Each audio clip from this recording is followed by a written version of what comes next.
사사기 2장 1절부터 5절의 말씀이 됩니다. 제가 봉독합니다.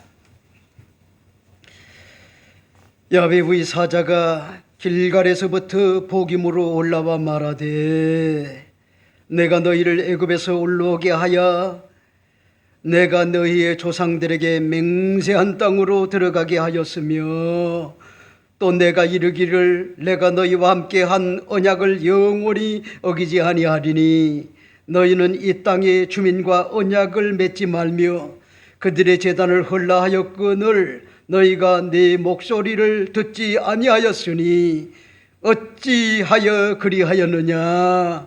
그러므로 내가 또 말하기를 내가 그들을 너희 앞에서 쫓아내지 아니하리니 그들이 너희의 옆구리에 가시가 될 것이며 그들의 신들이 너에게 올무가 되리라 하였노라. 야훼의 사자가 이스라엘의 모든 자손에게 이 말씀을 이르매 백성이 소리 높여 온지라. 그러므로 그곳을 이름하여 복임이라 하고 그들이 거기에서 야훼께 제사를 드렸더라. 아멘. 오늘 저는 여러분과 함께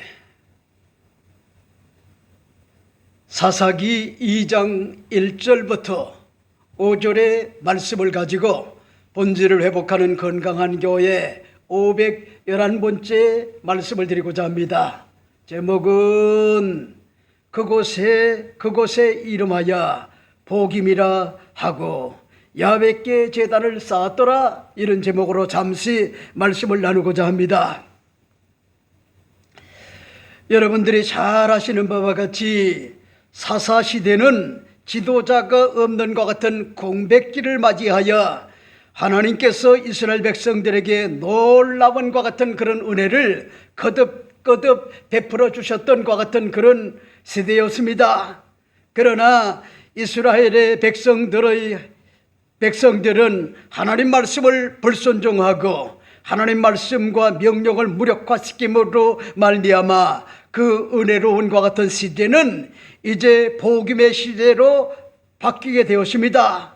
여기에 복임이라고 하는 것 같은 뜻은 우는 자들이라 하는 것 같은 그런 뜻입니다.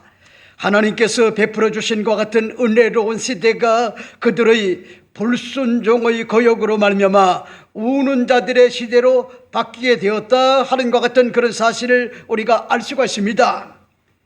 여러분, 사사의 시대는요, 비록 여호수아는 죽었지만은 이미 승리한 것 같은 싸움을 마무리하는 것 같은 그런 싸우던 것 같은 그런 시대였습니다. 모세와 여호수아가 이미 가나안 땅의 33명의 왕들을 죽이고 이미 승리했기 때문입니다.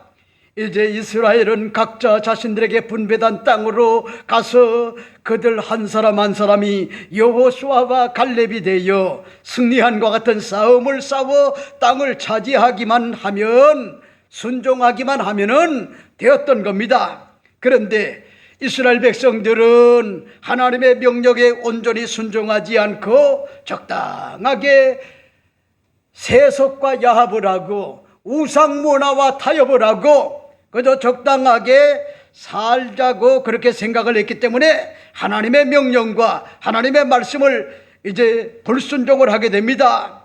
그들은 가나안 족속들을 멸하고 쫓아내는 대신에 그들에게 노역을 시켰습니다. 그 이유는 당장 그들에게 이익을 주었기 때문에 그렇습니다. 결국 그들은 가나안 족속을 쫓아내지 않고 그들과 적당하게 타협을 하며 공생하며 살게 되었습니다.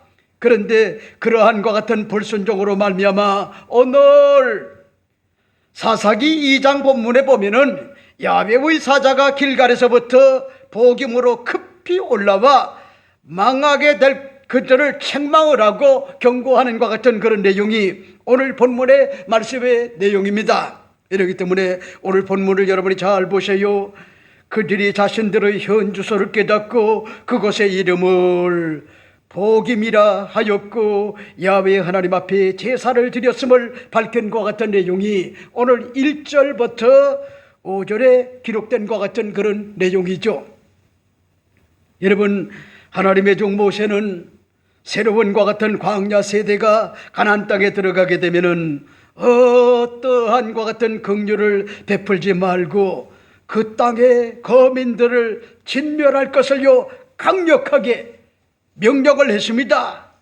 사실 이것은요 모세의 명령이 아닌 야훼 하나님의 출엄하신 것 같은 그런 명령이었습니다. 한마디로 가나안 족속과 그 우상 종교 문화와 세속 문화를 말살하라 하는 것 같은 그런 내용이申命記 7장 1절 7절에 보면은요 잘 기록된 것 같은 그런 내용이죠.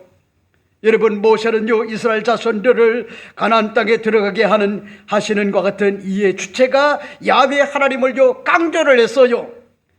그 땅에 사는 거민들이 숫자도 많고 강하지만은 하나님께서는요 이스라엘 자손들 앞에 그들을 쫓아내시고 그들을 이스라엘 자손의 손에 붙이실 것을 그렇게 이제 밝히셨어요. 신명기 7장 2절에 그렇게 말씀해 주고 있죠. 이렇기 때문에 신명기 7장에서 이스라엘 백성과 가나안 7족속을 비교하고 있어요. 가나안 7족속은 헷 족속과 기르가스 족속과 그런가 하면은 아모리 족속과 가나안 족속과 브리스 족속과 휘 족속과 그리고 여부스의 족속이었습니다. 이들은 이스라엘 백성들보다 숫자도 많고 힘도 강한 것 같은 그런 백성들이었어요.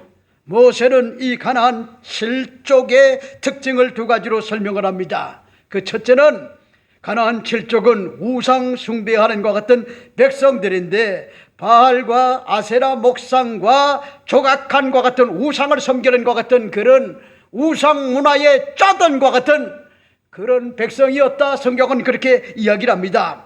두 번째는 뭡니까? 여러분, 가나안의 7족속은 우상을 가지고 이스라엘 백성들을 미혹하고 유혹해서요 하나님과 관계가 올바른 관계가 정립이 못되도록 수단과 방법을 가리지 않는 것 같은 그런 마귀의 도구들이 됐단 말이요. 하나님을 떠나서요 다른 신들을 섬기도록 유혹하는 것 같은 그런 백성들이 바로 가나안의 7족속이었단 말이요. 반면에 이스라엘 백성들의 세 가지 특징을 알 수가 있는데, 이스라엘 백성들은 누가 뭐라고 해도 거룩한 것 같은 언약 백성이었단 말이요. 거룩한 백성, 하나님께서 거룩하기 때문에 저들도 거룩한 것 같은 하나님의 존엄을 지닌 것 같은 백성이었단 말이요. 그 다음에 두 번째는 뭡니까? 그럼에도 불구하고 이스라엘 백성들은 많은 것 같은 민족 가운데 택함을 받은 것 같은 그런 백성이었단 말이요. 여러분, 하나님께서요 이스라엘 백성들의 수요가 많거나 능력이 많거나 어떤 조건이 좋아서 선택한 것이 아니요 다만 하나님께서요 그저 저들을 사랑하셨기 때문에 택하셨어요. 이 선택을 무조건적 선택이다 그렇게 볼 수가 있죠. 여러분, 그런 반면에 이스라엘 백성들은 하나님의 사랑을 받는 것 같은 백성이었어요. 이스라엘 백성들은 아무런 것 같은 조건 없이 하나님의 무한한 것 같은 사랑을 누렸던 것 같은 백성이요. 이렇기 때문에 이스라엘 백성들은 거룩한 하나님의 백성들이기 때문에 가나안의 7족속과는 어떤 관계를 맺어야 되느냐? 첫째는 그들과 언약을 맺지 말라 그렇게 당부를 했습니다. 그리고 그들과 혼인하지 말라 그렇게 명령을 했어요. 그리고 마지막으로는 하나님께서는요 가나안 7족속을 조금도 불쌍히 여기지 말고 철저하게 진멸하라 그렇게 말씀을 하셨어요. 근데 보세요, 이와 같은 하나님의 준엄한과 같은 말씀에 이스라엘 백성들이 겉으로는 그렇게 하겠다 순종을 표현했지만은 그 마음을 달랐단 말이요. 이 민족들이 우리보다 이렇게 많은데 어떻게 그들을 내쫓을 수가 있을까? 여러분, 이 민족들이 우리보다 이렇게 많은데 어떻게 그를 내쫓을 수가 있느냐? 그래서 뭐냐입니까? 속으로 걱정이 됐단 말이요.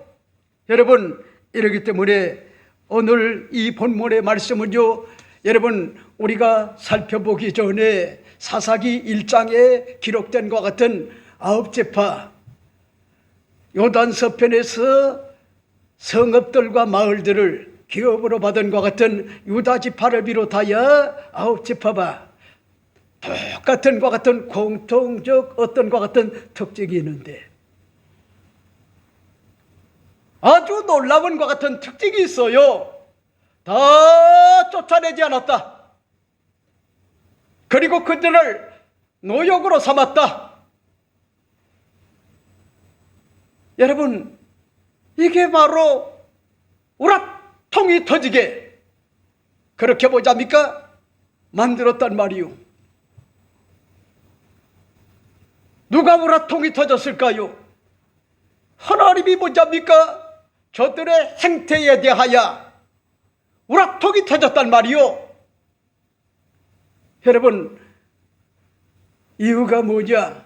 하나님의 준엄한과 같은 명령, 그리고 저들이 가나안 땅에서 행복하게 하나님의 축복을 받고 잘 살 수 있는 것 같은 그런 비결이라고 하면은 하나님의 명령에 100% 순종하는 것인데, 저들이 하나님의 명령을 무력화시키고 세속과 야합을 하고 적당하게 타협을 한 것 같은 그런 결과, 여러분, 아주 놀라운 것 같은 그런 사실은 유다 지파를 비롯하여 모든 것 같은 베냐민 지파에 이르기까지 공통적 어떤 것 같은 특징이 그들을 완벽하게 쫓아내지 않았다. 그리고 그들을, 여러분, 허드렛과 같은 일을 하는 노예로 뭐잡니까? 그들을 부렸다. 이것이 뭐잡니까? 일관된 것 같은 그런 이야기였어요. 이게 뭐잡니까? 적당하게 하나님 말씀을요 무력화시킨 거요. 한마디로. 이러기 때문에 하나님은요 열받았어요. 뚜껑 열렸어요. 절망과 비애를 느꼈단 말이요. 그래서 오늘 본문의 말씀의 내용에 보게 되면은 오늘 본문이 뭐라고 얘기합니까? 야훼의 사자가 길갈에서부터 복임으로 올라와 말하되 너희를 애굽에서 올라가게 하여 내가 너희 조상들에게 맹세한 땅으로 들어가게 하였으며 또 내가 이르기를 내가 너와 함께한 언약을 영원히 어기지 아니하리니 너희는 이 땅의 주민과 언약을 맺지 말며 그들의 제단을 헐라 하였거늘 너희가 내 목소리를 듣지 아니하였으니 어찌 그리하였느냐? 그러므로 내가 또 말하기를 내가 그들을 너희 앞에서 쫓아내지 아니하리니 그들이 너희의 옆구리의 가시가 될 것이며 그들의 신들이 너희에게 올무가 되리라 하였노라. 야훼의 사자가 이스라엘 모든 자손에게 이 말씀을 이르매 백성이 소리 높여 운지라. 그러므로 그것을 이름하여 복임이라 하고 그들이 거기서 야훼께 제사를 드렸더라 하는 것 같은 그런 내용을 볼 수가 있어요. 여러분, 이 내용은 무슨 얘기인지 알아요? 야훼 하나님이 위기의식을 느꼈단 말이요. 스스로 망하는 길로 자초하는 거예요. 하나님 말씀에 믿음으로 순종을 해야 되는데 하나님 말씀을 무력화시킨 거예요. 무력화, 적당하게 세속과 그리고 우상 문화에 빠져가지고 여러분 다른 신을 섬기는 것 같은 비참한 것 같은 그런 일들, 이런 것들이 주어졌기 때문에 하나님께서요 열받고 뚜껑이 열렸는데 절망과 비애를 느꼈단 말이에요. 절망과 비애. 그래서 오늘 본문에 다시는 뭐잡니까? 저들을 내쫓아주지 않겠다는 거요. 그 소리를 듣고 이스라엘 백성들이 여러분 눈물을 흘렸단 말이요. 통곡을 했단 말이요. 어찌 너희들이 이 말에 순종하지 않았냐? 책망을 했단 말이요. 여러분, 그 결과 오늘 본문의 말씀에 보게 되면은 그러므로 내가 또 말하기를 내가 그들을 너희 앞에 쫓아내지 아니하리니 그들이 너희 옆구리에 가시가 될 것이며 그들의 신들이 너에게 올무가 되리라 하였노라. 야훼의 사자가 이스라엘 모든 자손에게 이 말씀을 이르매 백성이 소리 높여 운지라. 그러므로 그것을 이름하여 복임이라 하고 그들이 거기서 야훼께 제사를 드렸더라 하는 것 같은 그런 내용을 볼 수가 있죠. 오늘 저는 이 본문을 중심으로 여러분들에게 몇 가지로 말씀을 드리고 싶어요. 이 본문이 주는 것 같은 21세기를 사는 것 같은 우리들에게 어떠한 것 같은 영적인 그런 교훈과 도전을 안겨다 줄까요? 오늘 이 본문을 중심으로 여러분에게 시간이 되는 대로 몇 가지로 말씀을 드립니다. 첫째가 됩니다. 첫째는 애굽에서 올라오게 하시고 조상들에게 맹세한 땅으로 들어가게 하신 은혜를 망각하지 말라고 하는 것 같은 그런 사실을 당부하는 것 같은 그런 내용을 볼 수가 있습니다. 그런 말씀이실까요? 1절 말씀을 여러분이 잘 보세요. 야훼의 사자가 길갈에서부터 복임으로 올라와 말하되 내가 너희를 애굽에서 올라오게 하여 내가 너희의 조상들에게 맹세한 땅으로 들어가게 하였으며 또 내가 이르기를 내가 너희와 함께한 언약을 영원히 어기지 아니하리니 하는 것 같은 그런 내용을 볼 수가 있죠. 보세요. 이스라엘 백성들의 치명적 어떤 것 같은 문제는요, 하나님의 은혜에 대한 것 같은 것을요 쉽게 망각을 하고 가나안의 어떤 것 같은 우상종교 문화, 세속 문화, 도덕과 윤리가 무너진 것 같은 그런 문화에 빠져들어가 맛을 잃고요, 오염이 되고요, 변질이 되고요, 하나님의 은혜를 잊어버렸다고 하는 것 같은 그런 사실을 우리가 알 수가 있죠.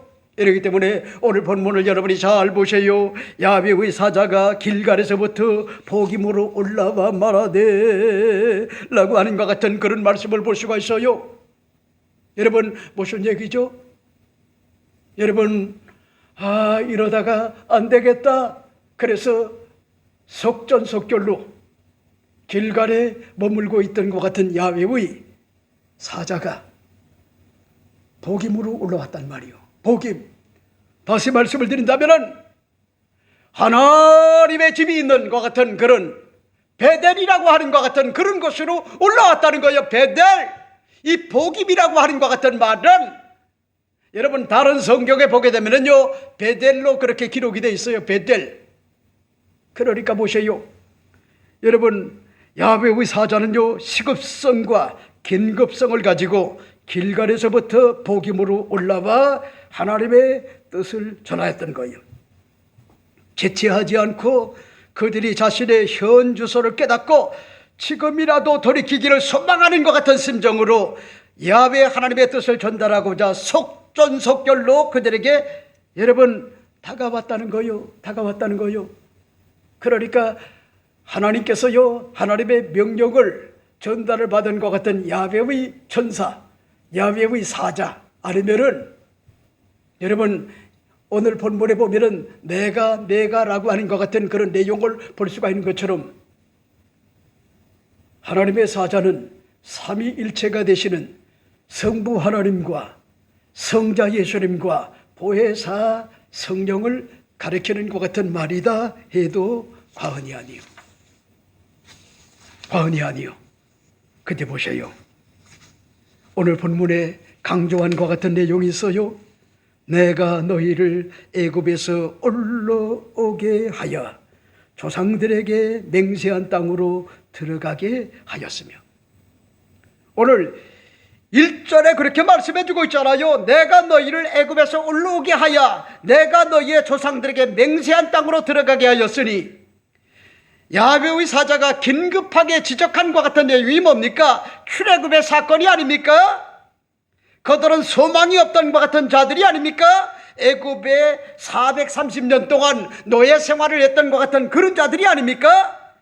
하나님은 자신의 계획대로 움직였어요. 이스라엘 자손들이 너무나 노예 생활이 고통스러워 하나님께 부르짖자 하나님께서 하나님의 종 모세를 여러분 미디안 광야에서 머물게 했던 것 같은 그런 하나님의 종 모세를 하나님의 산에서 그를 불렀단 말이요. 이스라엘 백성들을 구출하라, 구원하라. 그래서 자기는 할 수 없다라고 했었을 때 네 형이 말 잘하는 것 안다. 내가 그를 옆에서 세워주겠다. 그렇게 해서 달래가지고 애굽의 바로 왕에게 경고를 하잖아요. 내 백성을 내놔라. 야훼의 산에서 하나님을 섬겨야 된다. 말 안 들어요. 그래서 한 단계 한 단계 해가지고 마지막 10단계 10가지 재앙을 애굽에다가 퍼붓잖아요.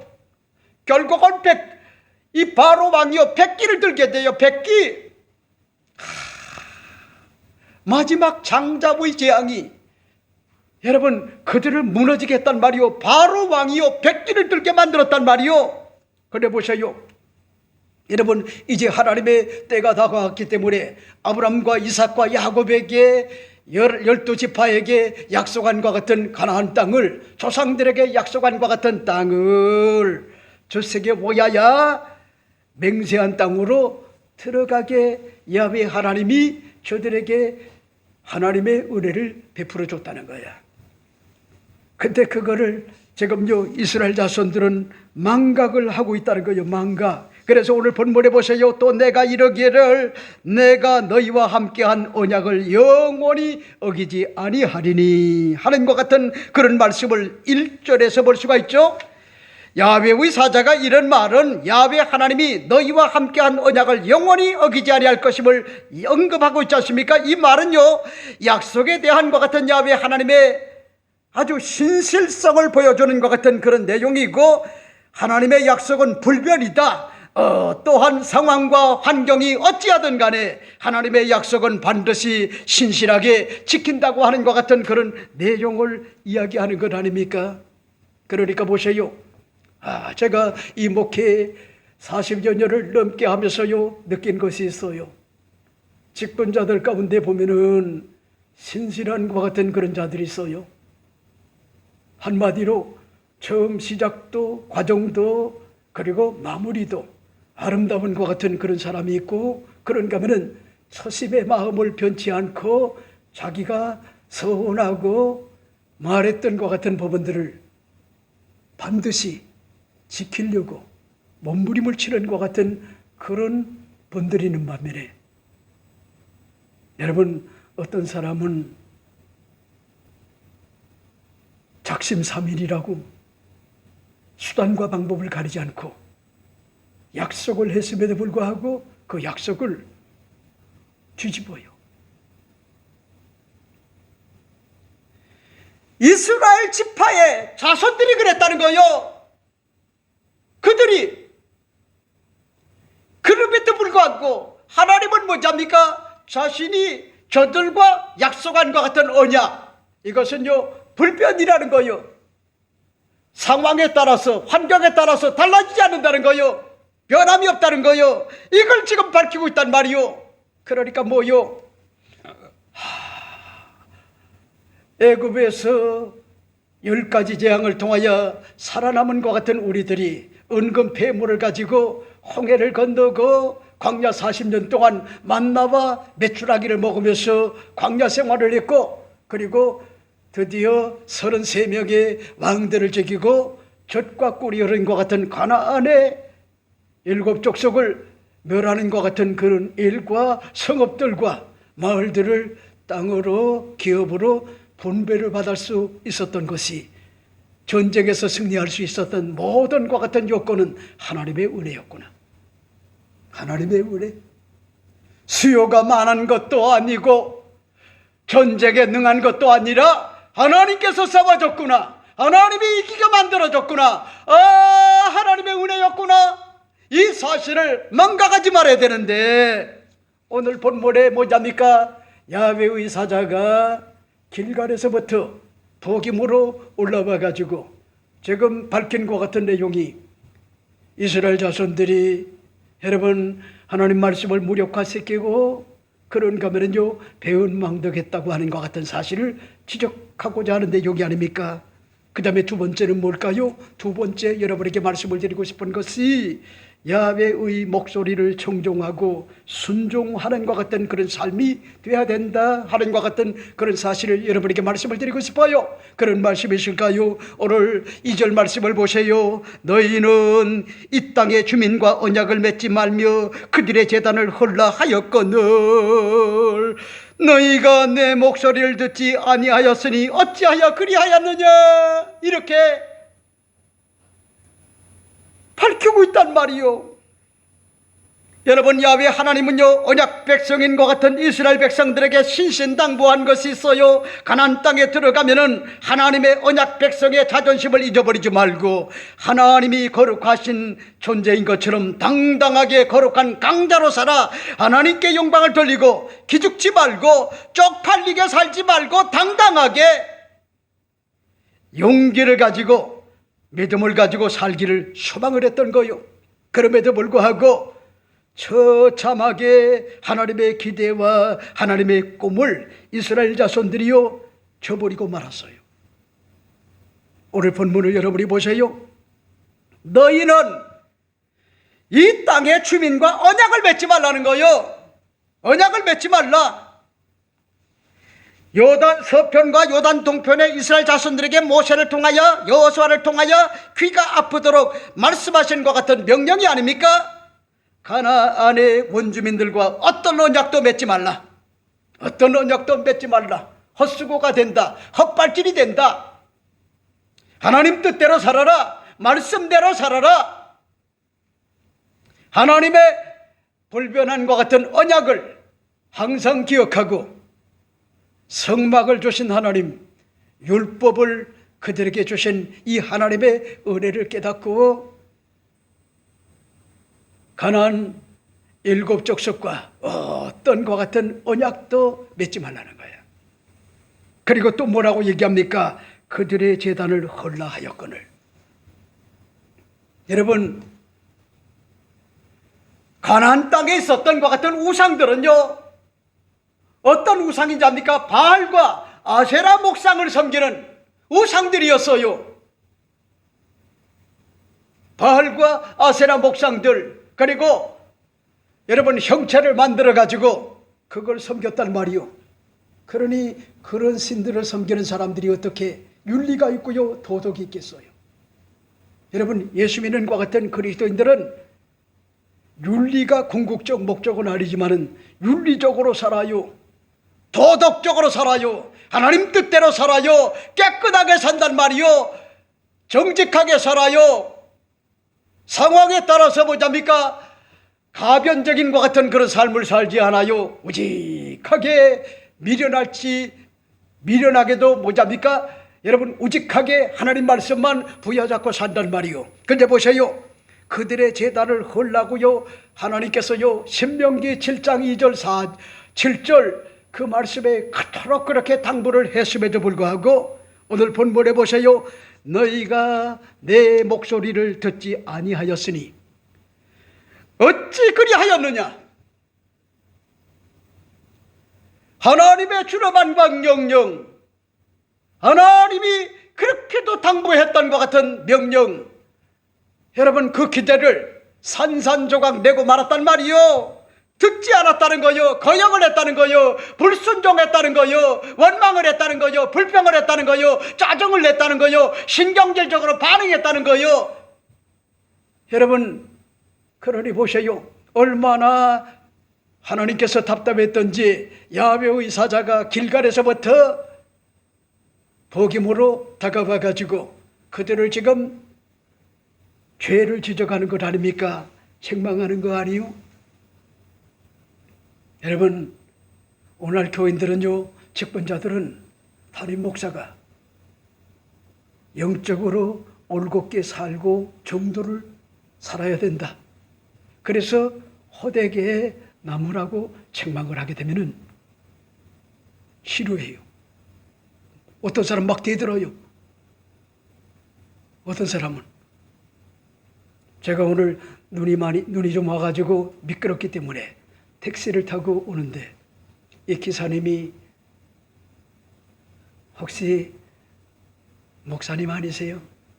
예, 제가 서리 집사 같은 목사입니다. 그랬더니 이분이 하는 얘기가 목사님 냄새가 난대요. 절 보고 말소리에도 행동에도 목사님 냄새가 난다는 거야. 그러면서 이분이 다른 얘기를 하는 것이 아니라 근데 목사님들 가운데 이상한 것 같은 목사님이 있다는 거야. 그래서 제가 그런 얘기를 했어요. 그분에게 그러니까 은근히 기독교를 폄하하는 거예요. 그리고 이상한 것 같은 목사를 끄집어내는 거야. 그러니까 오징어 망신 꼴뚜기가 시킨다고 목사 망신을 목사가 시키는 것 같은 경우가 있거든요. 그래서 제가 그분에게 뭔 얘기를 했냐면은, 선생님, 황희정승이라고 하는 사람 아십니까? 그랬더니 안 돼요. 이분도 기사를 하고 있지만은 과거에 대기업에 다녔던 것 같은 분이요. 대기업에. 그러니까 요즘요 기사님들 아주 수준이 좋아요. 어떤 사람은요 중력으로 예편한 것 같은 그런 사람도 택시 운전을 해요. 그러니까 그런 사람들을 함부로 여러분 다루면 안 돼요. 공손하게 대해야 돼요. 근데요 내가 그 얘기를 했어요. 황희정석이 한번 시골을 갔는데 농부가 열심히 밭을 갈고 있기 때문에 그 농부에게 물었어요. 농부에게, 농부님, 어느 소가, 이 두 마리 소 중에 어느 소가 더 일을 잘합니까? 신실합니까? 꾸준합니까? 지구력이 있습니까? 이렇게 물었더니 밭을 갈다 말고 이 정승에게, 황희정승에게 다가와가지고 하는 얘기가 귓속에다가, 누런 소가 일을 더 잘합니다. 그래서 이 황희정승이요, 아니 저기서 밭 갈다가 이야기하면 되는데 왜 굳이 나한테까지 와가지고 귓속말로 얘기를 할까? 그래서 물었어요. 왜 그랬냐고. 그랬더니 하는 얘기가 뭔 얘기 하자입니까? 여러분, 소도 자존심이 있다는 거야. 그러니까 누렁소를 칭찬을 하게 되면 누렁소는 기분 좋지만은 다른 것 같은 소는 함께 일하는데 싫어하지 않겠느냐. 그러면서 제가 그런 얘기를 했어요. 여러분, 이 황희정승이 이것이 교훈이 돼가지고 항상 뭔지 압니까? 극단으로 지워지지 않고 중용을 취하는 정치를 해나갔다. 그러니까 오늘날도 마찬가지다. 목사도 정치적 어떤 것 같은 그런 자기 나름대로 주장은 있겠지만은 나는 그렇게 생각한다. 그러면서요 그분에게 한 얘기가, 목사는 교회가 더불어당도 있고 국민의힘당도 있고 정의당도 있고 개혁신당도 있고 다양한 것 같은 그런 무리들이 와서 예배를 드리는데 한쪽 진영 논리에 편협되게 보자입니까? 이야기한다고 하면은 다른 진영에 있는 것 같은 그런 사람들이 교회에 발을 붙일 수가 있겠냐. 그래서 나는 개인적 정치적 어떤 소신은 있지만은 지금 현재 대통령을 보야야 눈물로 하나님 앞에 기도한다. 왜? 그 대통령이 5년 동안 잘 나라와 민족을 올바로 이끌어 가야 되는데 그렇지 못하면은 청와대나 아니면은 다른 곳에 가서 설교를 할 기회가 있으면은 나는 잘못된 것 같은 그런 부분들은 지적을 한다. 호되게. 그리고 잘한 일은 칭찬을 한다. 그리고 법원에 가서도, 검찰청에 가서도, 경찰청에 가서도, 청와대 가서도 나는 하나님 앞에 부끄럼 없이 그렇게 목회하려고 그런 마음을 가지고 중용을 지킨다. 이런 내용을 그분에게 이야기를 했더니 여러분, 그 운전기사 되시는 것 같은 분이 감동을 먹고, 목사님은 정말 위대한 것 같은 목회자가 될 것과 같은 그런 소질이 참 많으십니다. 사랑합니다. 존경합니다. 세상에 이런 목사가 있다니. 그래가지고 제가 거기에다 덧붙였어요. 그런데 목회를 잘하지 못한 게 치명적 약점이다. 그렇게 제가 이야기를 했더니 아니요 목사님, 두고 보세요. 목사님이 그런 건강한 정신을 가지고 있기 때문에 목사님은 정말 하나님이 굉장히 기뻐하시겠어요. 기회가 되어지면은 이 교회에 오고 싶다. 이렇게 이야기한 것 같은 그런 내용을 들어볼 수가 있었어요. 여러분들이 잊지 말아요.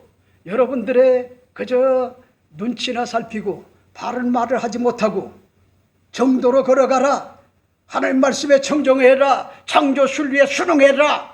그게 인생의 복이다. 온전한 주일 성수, 온전한과 같은 11조, 온전한과 같은 그런 변화된과 같은 생활, 온전한과 같은 그런 삶을, 일상생활을 차려나가라. 창조 순리에 순응해라. 이런 얘기를 하지 못한다고 하면은 그건요, 올바른과 같은 지도자가 될 수가 없는데, 오늘 본문을 여러분이 잘 보세요. 너희가 내 목소리를 듣지 아니하였으니 어찌 그리하였느냐. 아주 호되게 책망하는 것 같은 그런 내용이 오늘 본문의 말씀의 내용이다, 그렇게 볼 수가 있죠. 이렇기 때문에 난 여러분에게 오늘 말씀을 드리고 싶은 것이, 여러분, 하나님의 명령을요 무력화시키지 말아요. 무력화시키지 말아요. 여러분, 예배 와서도 여러분들이 잊지 말아야 될 것이, 그저 목례로 잠깐 인사를 하고 그 다음에 예배 준비를 하기 위하여 여러분들의 그 분위기를 그렇게 만들어 가야 돼요. 그래야지 다른 것 같은 그런 교인들이 와가지고, 아, 이 교회는 참 경건된 것 같은 교회구나, 이렇게 생각을 한단 말이요. 그러니까 그런 것들을 가지고 담임 목사가 이야기를 하면은 한 번 본 것이 아니요, 여러 번 봤기 때문에 제가 그런 얘기를 하는 거예요. 그런 것들은요, 시정을 해야 돼요. 시정을.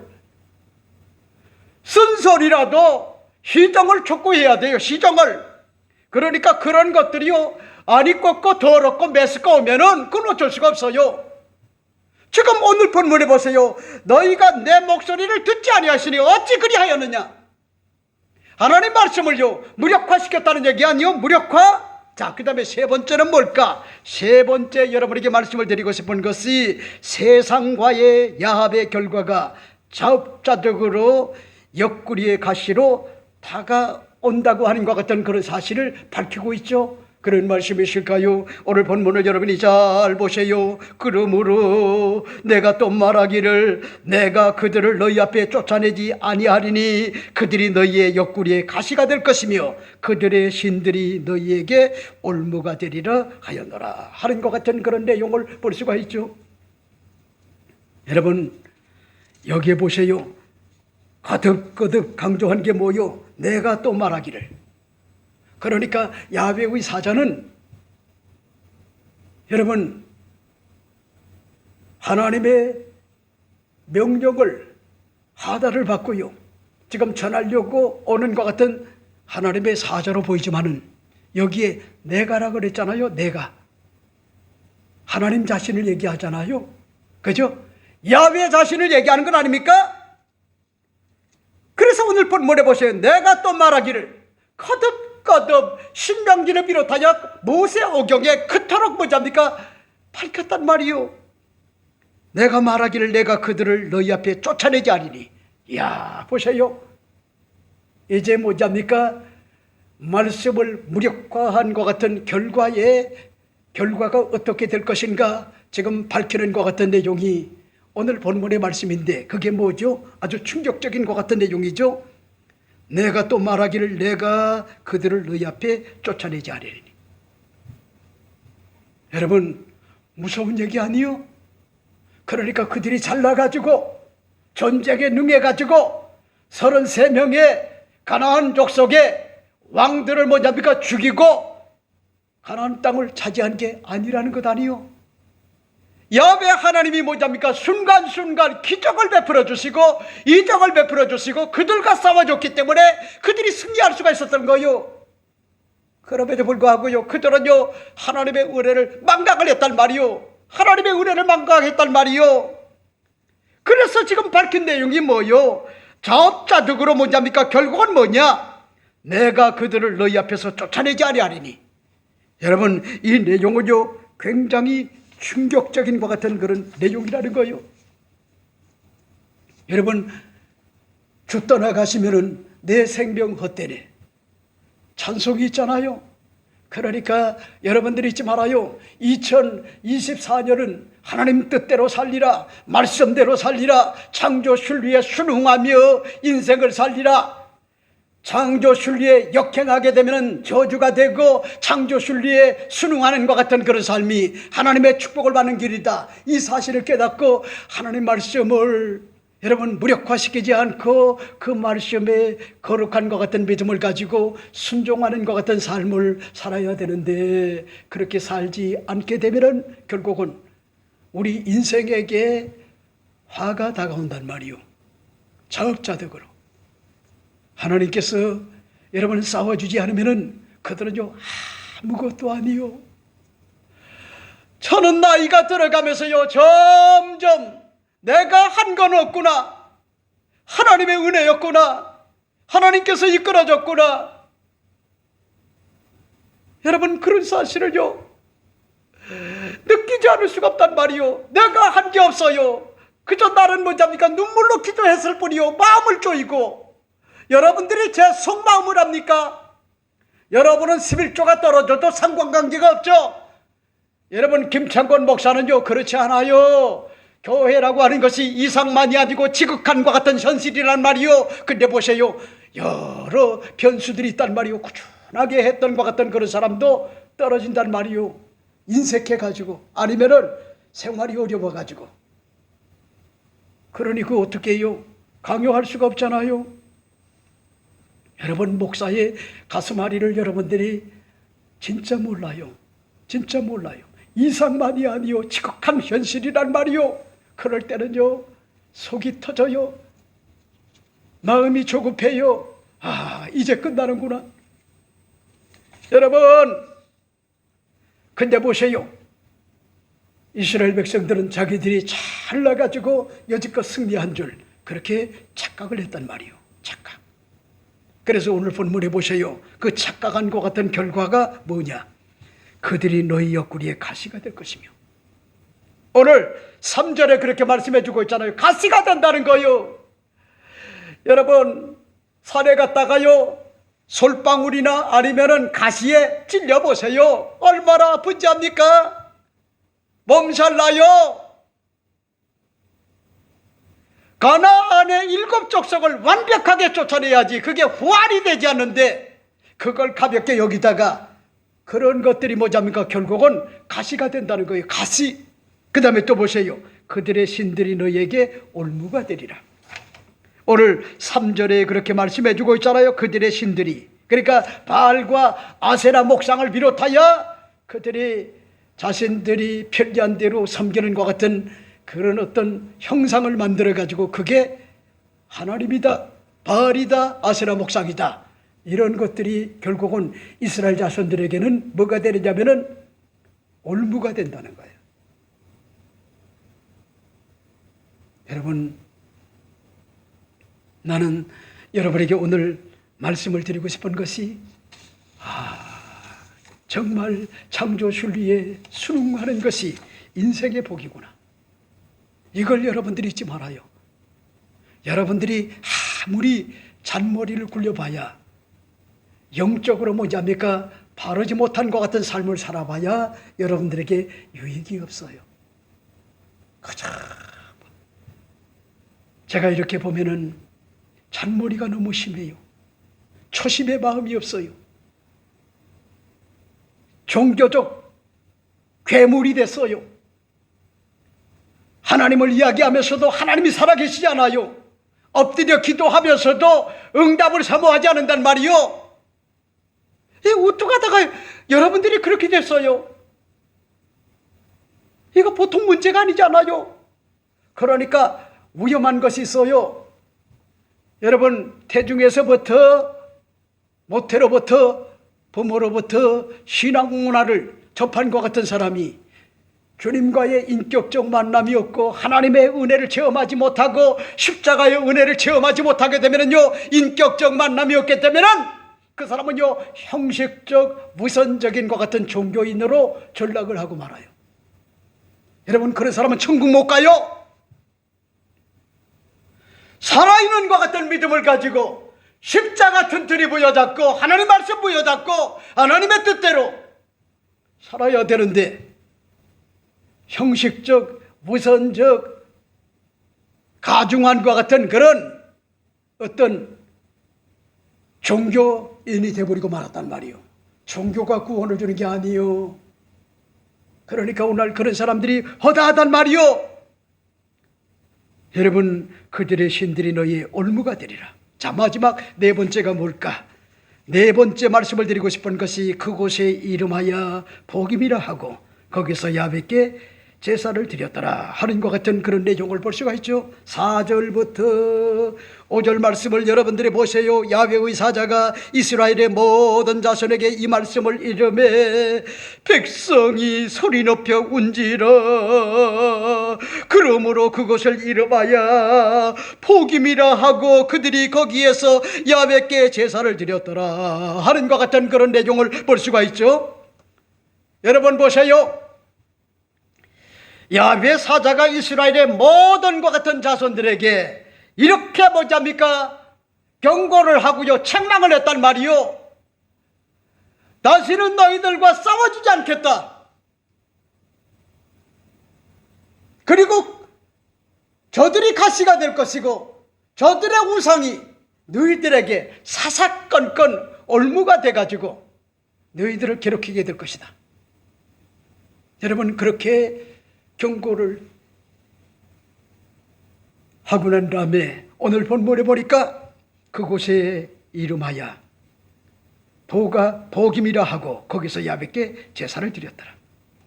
여러분, 야훼의 사자가 이스라엘 모든 자손에게 이 말씀을 이뤘단 말이요. 그랬더니요, 백성들이 통곡을 한 거요, 눈물을 흘린 거요, 소리 높여 울었단 말이요.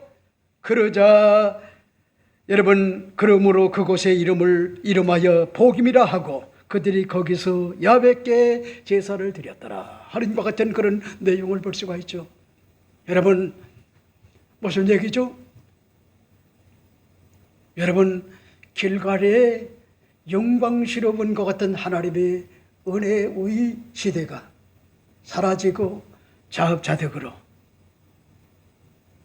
백성들이 통곡을 하며 하나님이 떠나시게 되면 모든 것들이 다 헛발질이 되어버리고 마는데 그들이 자초를 했단 말이요.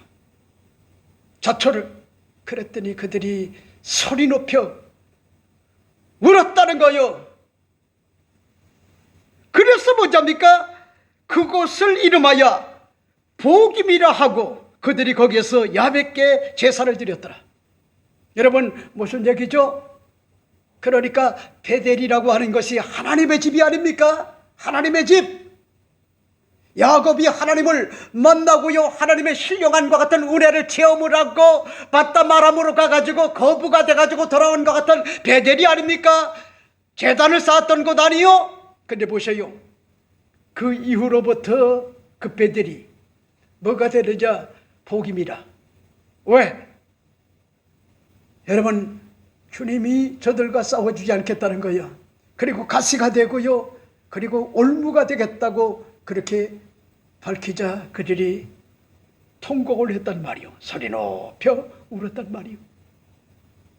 그리고 여러분, 그렇게 울었는데 제가 사사기 전체를 읽어보니까 이게 무슨 눈물인지 알아요? 악어의 눈물이래요. 악어의 눈물. 악어가 자기 목이 사실이 다가오잖아요. 어떨 때는 눈물을 흘려요. 야, 내가 시장했었는데 저 모기가 스스로 오네 하면서요, 막 뭐랄까 고마워가지고 눈물을 흘려요. 그게 악어의 눈물이요. 겉과 속이 다른 것 같은 눈물이란 말이요. 그러니까 이스라엘 자손들이 이런 눈물이었단 말이요. 빗장감이 없어요. 각오가 없어요. 결심이 없어요. 작정이 없어요. 하나님의 뜻대로 살리라, 이런 것들이 없어요. 그럼에도 불구하고 그들이 여러분 거기에서요 뭘 쌓느냐? 오늘 성경에 보니까 야훼께 제사를 드렸더라. 여러분, 이 제사는 구약의 5대 제사 가운데 번제가 있죠, 소제가 있죠, 화목제가 있죠. 네? 화목제, 그리고 속건제가 있죠. 그러면 마지막 5번째가 뭐죠? 속죄제. 우리가 속죄제를, 우리가 죄를 범했기 때문에 속죄제를 드려야 되겠구나. 그래서 야훼께 제사를 지냈더라. 여러분, 이 내용이 오늘 본문의 내용인데 여러분이 볼 때 기가 막히게 좋은 내용 같죠? 그죠? 그런데 그들의 눈물은 악어의 눈물이었단 말이에요. 상황만 묘면하려고 하는 악어의 눈물. 어제 우리 김혜경 시장님의 사랑하는 것 같은 외삼촌이 82세의 일기로 장로님이 소천을 하셨어요. 마음이 짠했어요. 아팠어요. 1세들이 이렇게 가는구나. 그래도 그 장로님은 바르게 살아보려고, 그리고 자식들에게 잘해주지 못한 것을 미안하게 생각하고 아내에게 미안한 것을 생각을 하고요, 그렇게 살다가 여러분 소망을 부여잡고 소천을 했단 말이요. 그래서 우리 김미경 실장님과 함께 여러분 빈소에 가가지고 그 유족들을 위로 기도를 해드리고, 그리고 난 다음에 우리 김미애 집사님이 코로나에 걸렸기 때문에, 그래서 어떡합니까? 오늘 교회 오지 말아라, 영상으로 예배를 드려라. 그래가지고 우리 김 실장님이 그래도 먹고 정신을 차려야 된다 이래서 그 죽을 쓰더라고요. 그리고 김말이도 그렇게 만들더라고요. 사위가 좋아한다. 난 저런 장모는요 못 봤어요. 그러니까 우리 김현우 집사님은 수지 맞은 거야. 우리 김신혜 집사님도 시집 가면은요 사위가 수지 맞아. 왜? 나는 이 지구상에서 저런 장모를 본 적이 없어요. 자기도 살기가 힘들어가지고 버거워하는데 그저 사위라고 하면은요 껍벅해요, 껍벅. 그러니까 그걸 잘하는 것 같은 김현우 집사님은 오면은요 얼마나 음식을요 맛있게 잘 먹는지 몰라요. 아주 까다로운데도 잘 먹어요. 궁합도 잘 맞아요. 장모하고 사위하고. 또 모르긴 해도 안 맞아도 뭐잡니까? 장모님이 해주는 건 맛있게 먹어야 되겠다 이런 생각도 있겠지만은, 근데 어제 이제 그거를 제가 갖다 주는 그런 과정에 집을 들어갔어요. 그랬더니 우리 연아가 자다가 깨었어요. 제가 가니까. 그래가지고 제가 들어올 줄 알았어요. 그랬더니 그것만 주고 안녕하고 가니까 얘가 막 대성방곡을 하는 거야. 내가 마음이요, 여러분 그런 손녀딸을 어떻게 사랑하지 않을 수가 없어요. 나는요 김미경 시장님한테 빠지고요, 그 다음에 두 번째로 지금요 우리 큰딸한테 빠지고, 셋째 딸한테 빠지고, 둘째 딸한테 빠지고, 그 다음에 우리 연아한테 지금 빠져도요 너무 빠졌어요. 너무 지금 허우적거리고 있어요.